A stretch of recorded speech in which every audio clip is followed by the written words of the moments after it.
सुप्रभात बच्चों, good morning everyone. आज हम सभी भाषा मंजरी कक्षा 8 के पाठ मित्रता को देखेंगे, जिसके लेखक रचनाकार श्री आचार्य रामचंद्र शुक्ल जी हैं। इन्होंने मित्रता पाठ में मित्र से संबंधित बहुत सारी अच्छी जानकारियाँ हम सबों के समक्ष रखी है, जिसे आपके बीच शेयर करने जा रहा हूँ। तो सर्वप्रथम मित्रता पाठ के रचनाकार श्री आचार्य रामचंद्र शुक्ल जी के बारे में पहले मैं आप सभी के समक्ष उनका परिचय प्रस्तुत कर दूं।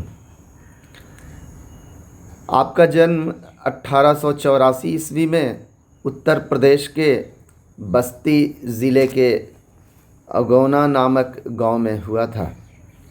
आपके पिताजी का नाम पंडित चंद्रबली शुक्ल और माताजी का नाम निवासी देवी था।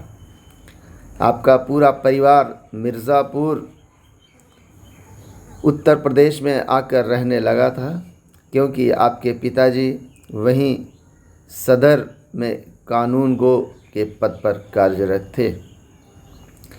आप जब मात्र 9 वर्ष के थे तभी आपकी माताजी का स्वर्गवास हो गया। बाल्यावस्था में ही आपने मातृत्व सुख का आनंद नहीं लिया और अल्पायु में ही आप परिपक्व व्यक्तित्व के धनी व्यक्ति बन गए। बचपन से ही आप अति तीव्र बुद्धि के थे और अध्ययन के प्रति आप में लगन कूट कूट कर भरी थी, परंतु विषम परिस्थिति ने उन्हें अनुकूल वातावरण नहीं दिया। आपने मिर्ज़ापुर के लंदन मिशन स्कूल से 1901 ईस्वी में स्कूल की फाइनल परीक्षा उत्तीर्ण की। अपने पिताजी की इच्छा के विपरीत उच्च शिक्षा प्राप्त करने हेतु आप इलाहाबाद वकालत पढ़ने तो ज़रूर गए, परंतु उसमें आपकी रुचि ज़रा भी नहीं थी और अंततः आप उसमें अनुत्तीर्ण होकर सर्वप्रथम साहित्य जगत में आपने कदम रखा और 1903 ईस्वी से लेकर 1908 ईस्वी तक आपने आनंद कादम्बिनी के सहायक संपादक का कार्यभार संभाला। पुनः आप 1904 ईस्वी से लेकर 1908 ईस्वी तक लंदन मिशन स्कूल में आपने ड्राइंग अध्यापक के पद पर रहकर लेख पत्र पत्रिकाओं में अपनी विद्वता का यश चहुं ओर दीप्तिमान किया। आपकी इसी विद्वता और यश की बदौलत 1908 ईस्वी में आप काशी नागरी प्रचारिणी सभा ने आपको हिंदी शब्द सागर के सहायक संपादक का कार्य सौंपा गया और आपने इसे सफलतापूर्वक दायित्व का निर्वहन करके दिखाया।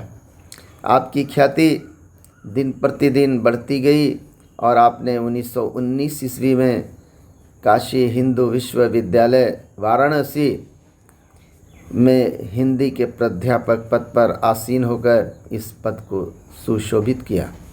उस समय बाबू श्याम सुंदर दास जी उस विभाग के विभागाध्यक्ष थे। आपकी मृत्यु के बाद 1937 ईस्वी से अपने जीवन काल के अंतिम काल तक आप अर्थात 1941 ईस्वी तक स्वयं इस विभागाध्यक्ष पद को सुशोभित करते रहे और अंततः आपने 2 फरवरी 1941 ईस्वी को इस नश्वर शरीर का त्याग किया और अमर हो गए। अपने साहित्य जगत में आपकी अति महत्वपूर्ण कृतियाँ, जिनसे आपको अच्छी खासी पहचान मिली, जिन्हें मौलिक कृतियों के नाम से जाना जाता है, इन्हें कुल 3 भागों में बांटकर इसका स्मरण किया जाता है। पहला भाग मौलिक कृतियाँ हैं, इन्हें भी 3 भागों में बांटा गया है, जिनमें मुख्य रूप से हैं आलोचनात्मक ग्रंथ। आज की प्रमुख आलोचनाएं सुर, तुलसी और जयसी पर की गई थी। इसके अलावा काव्य में रहस्यवाद्य काव्य, अभिव्यंजनवाद और रश्मि मानसा जैसी रचनाएं, आलोचनात्मक रचनाएं प्रमुख हैं। दूसरा, निबंधात्मक ग्रंथ। आपकी इस प्रमुख आलोचनाओं में मित्रता निबंध जीवनोपयोगी विषय पर आधारित उच्च कोटि का निबंध माना जाता है। क्रोध निबंध में आपने सामाजिक जीवन में क्रोध का महत्व को दर्शाया है और विरोधी मानसिकता पहलुओं का विश्लेषण भी किया है। तीसरा, ऐतिहासिक ग्रंथ। इसमें हिंदी साहित्य के इतिहास का एक अनूठा संकलन है, जो ऐतिहासिक ग्रंथ की श्रेणी में मुख्य स्तंभ है। दूसरी प्रमुख अनुदित कृतियां हैं। आपकी इन कृतियों में मुख्य हैं सुशांत, जो बांग्ला से अनुवादित उपन्यास है। इसके अलावे अंग्रेज़ी से विश्व प्रपंच, कल्पना का आनंद मुख्य है। तीसरा है संपादित कृतियाँ।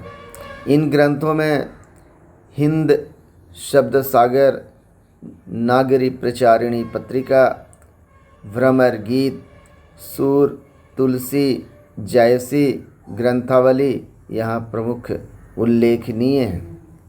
इस प्रकार आपके बारे में कहा जा सकता है कि आप हिंदी जगत में हिंदी आलोचक, कुशल निबंधकार, साहित्यकार, अनुवादक, कथाकार और एक सधे हुए कवि के रूप में आपकी छवि उभरी है।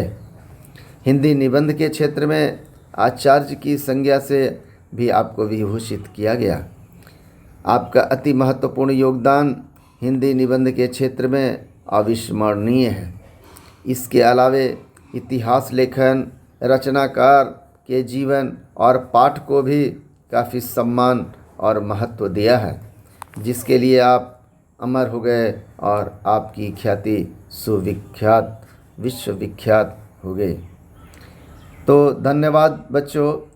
अभी हमने मित्रता के रचनाकार आचार्य रामचंद्र शुक्ल जी का परिचय देखा। इसके बाद मैं कहानी का परिचय कराऊंगा। उसके उपरांत इसके प्रश्न उत्तर पर भी मैं प्रकाश डालूंगा। धन्यवाद।